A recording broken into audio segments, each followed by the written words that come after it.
റഫയ്ക്കു പിന്നാലെ ജബലിയ അഭയാർത്ഥി ക്യാമ്പിനു നേരെയും ഇസ്രായേൽ തുടർച്ചയായ ബോംബാക്രമണം തുടരുകയാണ്.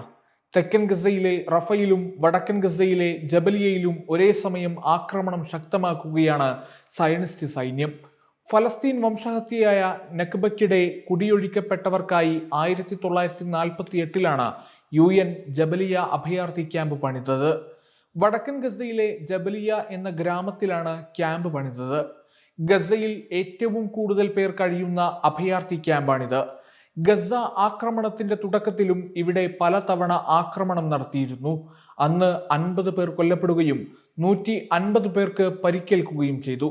കഴിഞ്ഞ ഡിസംബറിലും ഇവിടെയുള്ള 90 ഫലസ്തീനികളെ ഇസ്രായേൽ വധിച്ചിരുന്നു. 1000-ഓളം പേർ ഇവിടെ നിന്ന് കുടിയൊഴിയുകയുമുണ്ടായി. UN അഭയാർത്ഥി ഏജൻസിയായ UNRWA 26 സ്കൂളുകൾ ഇവിടെ നടത്തുന്നുണ്ട്. സ്കൂളിനു നേരെയും ഇസ്രായേൽ ആക്രമണം കടുപ്പിച്ചിരുന്നു. അതേസമയം 6.8 ലക്ഷം പേർ റഫയിൽ നിന്ന് ഇതിനകം പലായനം ചെയ്തെന്നാണ് കണക്ക്. റഫയിൽ ഹമാസിന്റെ 4 ബറ്റാലിയനുകൾ ഉണ്ടെന്നാണ് ഇസ്രായേൽ ആരോപിക്കുന്നത്. റഫയിലെ കരയാക്രമണം അവസാനിപ്പിക്കണമെന്ന് 13 രാജ്യങ്ങൾ ഇസ്രായേലിനോട് ആവശ്യപ്പെട്ടു. അതേസമയം ഗസ തീരത്ത് അമേരിക്കൻ സൈന്യം നിർമ്മിച്ച ഒഴുകുന്ന തുറമുഖത്തെത്തിയ ആദ്യ കപ്പൽ ചരക്കിറക്കി. 60 ദിവസം കൊണ്ട് തുറമുഖം യുദ്ധകാലാടിസ്ഥാനത്തിൽ നിർമ്മിക്കാനായിരുന്നു US പ്രസിഡന്റ് ജോ ബൈഡൻ സൈന്യത്തിന് ഉത്തരവ് നൽകിയത്. സമയപരിധിക്കുള്ളിൽ തുറമുഖം നിർമ്മിച്ചു. ബ്രിട്ടീഷ് സൈന്യവും US സഹായിച്ചിരുന്നു. ചെങ്കടലിലെ ദ്വീപ് രാഷ്ട്രമായ സൈപ്രസിൽ നിന്ന് കപ്പൽ മാർഗമാണ് ഗസയിലേക്ക് സഹായ വസ്തുക്കൾ എത്തിച്ചത്. പ്രാദേശിക സമയം രാവിലെ 9 കപ്പൽ തുറമുഖത്തെത്തിയെന്ന് US സെൻട്രൽ കമാൻഡ് എക്സിൽ ട്വീറ്റ് ചെയ്തു. വിവിധ രാജ്യങ്ങളുടെ സഹായത്തോടെയാണ് ഫലസ്തീനികൾക്ക് വേണ്ടിയുള്ള സഹായം എത്തിച്ചതെന്ന് US സൈന്യം അറിയിച്ചു.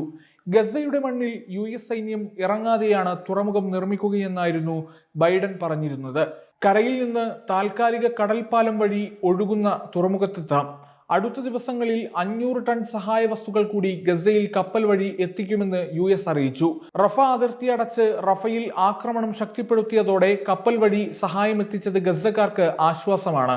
നേരത്തെ US ഉൾപ്പെടെ എയർ ഡ്രോപ്പ് വഴി സഹായം എത്തിച്ചെങ്കിലും എങ്ങും എത്തിയിരുന്നില്ല. സഹായപ്പെട്ടികൾ തലയിൽ വീണ് അപകടം സംഭവിക്കുകയും ചെയ്തു. 100 കണക്കിന് ടൺ സഹായ വസ്തുക്കൾ സൈപ്രസിൽ എത്തിച്ച ശേഷം പരിശോധന നടത്തി വാണിജ്യ കപ്പലിൽ കയറ്റി ഗസയിൽ എത്തിക്കുകയാണ് ചെയ്യുക. ഇവിടെ നിന്ന് ട്രക്കുകൾ ഉപയോഗിച്ച് സഹായ വിതരണം ചെയ്യും. 5 മുതൽ 15 ലോറികൾ കപ്പൽ വഴി ഇവിടെ വിതരണത്തിന് എത്തിച്ചിട്ടുണ്ട്.